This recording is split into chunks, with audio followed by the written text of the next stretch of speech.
My name is Dr. Hema. I am working as a cosmetologist in Smile Creations Hospital. Smile creations హాస్పిటల్లో ఉన్నటువంటి services అన్నీ కూడా మీ అందరికీ తెలియజేయడం కోసమే వీడియో చేస్తున్నాను.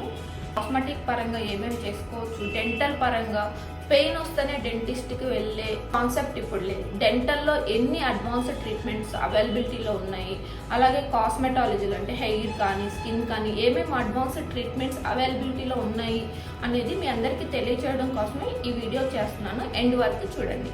హెయిర్ ట్రీట్మెంట్, హెయిర్లో ఏమేమి ట్రీట్మెంట్స్ అవైలబిలిటీలో ఉన్నాయి. హెయిర్లో మనకి కామన్గా హెయిర్ ట్రాన్స్ప్లాంటేషన్, పిఆర్పి, ఈ రెండు ట్రీట్మెంట్స్ మనకి అవేర్నెస్ ఉంటుంది. సో అవి కాకుండా మనకి ట్రైకాలజీ ట్రీట్మెంట్స్ అవైలబిలిటీలో ఉన్నాయి. సపోజ్ నాకు సర్జరీ అంటే భయం ఉంది, లేదా నాకు ఇంజెక్షన్ అంటే భయం ఉంది, అలాంటి పేషెంట్స్కి మనకి ట్రైకాలజీ ట్రీట్మెంట్స్ అవైలబిలిటీలో ఉన్నాయి with lot of advanced equipments, without injection, without surgery, without pain hair growth చేసుకునే ఛాన్సెస్ ఉన్నాయి. వితౌట్ సైడ్ ఎఫెక్ట్స్ కూడా. సైడ్ ఎఫెక్ట్స్ అంటూ ఏమి ఉండవు. అలా అడ్వాన్స్డ్ కదా, లేజర్స్ కదా అని భయపడాల్సిన అవసరం ఏం లేదు. ఫర్ సపోజ్ ఎవరైనా డాండ్రఫ్ ప్రాబ్లంతో బాధపడుతున్నా కూడా, లేదా హెయిర్ ఫాల్ ఇప్పుడే స్టార్ట్ అయింది, సివియర్గా అవుతుంది, దాన్ని ఎలా స్టాప్ చేసుకోవాలి, దాన్ని స్టాప్ చేసుకోవాలి అంటే మనం ఓన్లీ ఇంజెక్షన్స్ తీసుకోవాలేమో లేదా మెడిసిన్స్ తీసుకోవాలేమో అనే భయపడాల్సిన అవసరం లేదు. వితౌట్ ఇంజెక్షన్, వితౌట్ మెడిసిన్ కూడా మనం ట్రైకాలజీ ట్రీట్మెంట్స్ ద్వారా మనం హెయిర్ గ్రోత్ని పెంచుకోవచ్చు, అలాగే హెయిర్ ఫాల్ని కూడా స్టాప్ చేయొచ్చు, అండ్ డాండ్రఫ్ని కూడా కంట్రోల్ చేసుకునే ఛాన్సెస్ ఉన్నాయి. ట్రైకాలజీ ట్రీట్మెంట్స్ ఏ ఏజ్ గ్రూప్ వాళ్ళకైనా సూట్ అవుతాయి. అలాగే సైడ్ ఎఫెక్ట్స్ కూడా ఏమీ ఉండవు. స్కిన్లో చూస్తే కనుక మనకి కామన్ ప్రాబ్లమ్స్ యాక్ని అంటే పింపుల్స్, ఫేస్ మీద పింపుల్స్ రావడం కామన్గా majority of the people effect అవుతుంటారు. అలాగే దానికి పర్మనెంట్ క్యూర్ కూడా ఉంటుంది. యాక్ని వచ్చింది కదా అని చాలామంది పేషెంట్స్ కట్టలుగా ట్యాబ్లెట్స్ తీసుకొని వేసేసుకోవడం, వాటి వల్ల మళ్ళీ సైడ్ ఎఫెక్ట్స్ రావడం, అలాంటి ఇష్యూ ఏమి ఉండదు. వితౌట్ ట్యాబ్లెట్స్ యాక్నీని పర్మనెంట్గా దూరం చేసే ప్రొసీజర్స్ స్మైల్ క్రియేషన్స్లో అవైలబిలిటీలో ఉన్నాయి. పిగ్మెంటేషన్, నెక్స్ట్ పిగ్మెంటేషన్ అంటే మచ్చలు రావడము, చర్మం మీద ఫేస్ మీద మచ్చలు రావటము, సన్ ట్యాన్ అవ్వటము, ఈ డిఫరెంట్ టైప్ ఆఫ్ పిగ్మెంటేషన్స్తో సఫర్ అవుతారు.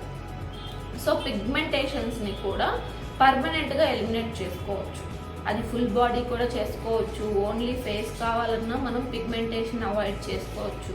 ఈవెన్ స్కిన్ టోన్ని రీచ్ అయ్యడానికి వితౌట్ మెడికేషన్ మనం ట్రీట్మెంట్స్ అవైలబిలిటీలో ఉంటాయి. నెక్స్ట్ యాంటీ ఏజింగ్ అంటే మనకి ఏజ్ కంటే ఆ ఏజింగ్ ఫ్యాక్టర్స్ తొందరగా వచ్చేసాడు.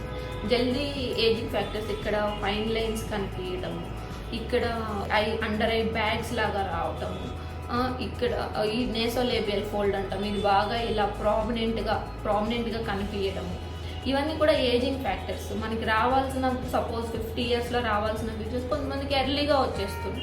స్ట్రెస్ఫుల్ లైఫ్ వల్ల మెనీ రీజన్స్. సో అలాంటి వాటికి కూడా వితౌట్ ఎనీ సర్జరీ మనము క్లినికల్ సెషన్ తోటే యాంటీ ఏజింగ్ ట్రీట్మెంట్స్ని సక్సెస్ఫుల్గా చేసుకోవచ్చు. చాలామంది యంగ్స్టర్స్ డబల్ చిన్ తోటి బాధపడుతుంటారు. సో డబల్ చిన్కి ట్రీట్మెంట్స్, ఇయర్ సాగింగ్, పెద్ద ఇయర్ రింగ్స్ వేసుకోవడం వల్ల, లేదా కొల్లాజెన్ డెఫిషియన్సీ వల్ల ఈ ఇయర్ హోల్స్ అనేవి పెద్దగా అయిపోయి ఇయర్ రింగ్స్ పడిపోవడము, లేదా ఇటు నుంచి అటు వెళ్ళిపోవటము, వేసుకుంటే అసహ్యంగా కనిపించి ఇవన్నీ ఫేస్ చేస్తుంటారు.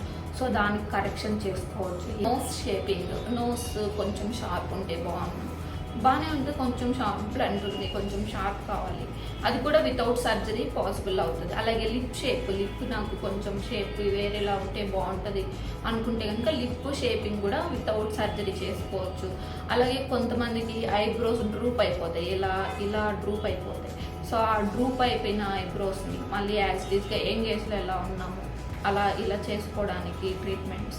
ఈ మధ్యకాలంలో బాగా పాపులర్ అయినటువంటి పర్మనెంట్ ఐబ్రోస్ కానీ, పర్మనెంట్ లిప్ కలరింగ్, అంత బీబీ గ్లోన్, ఇవన్నీ అవైలబిలిటీలో ఉంటాయి. అలాగే permanent hair removal, unwanted hair upper lip కానీ, చిన్ కానీ, లేదా ఈ ఫేస్ మీద కానీ అన్వాంటెడ్ హెయిర్తో సఫర్ అవుతుంటే లేజర్ తోటి with safest FDA approved laser తోటి పర్మనెంట్గా హెయిర్ గ్రోత్ని కూడా స్టాప్ చేసుకోవచ్చు.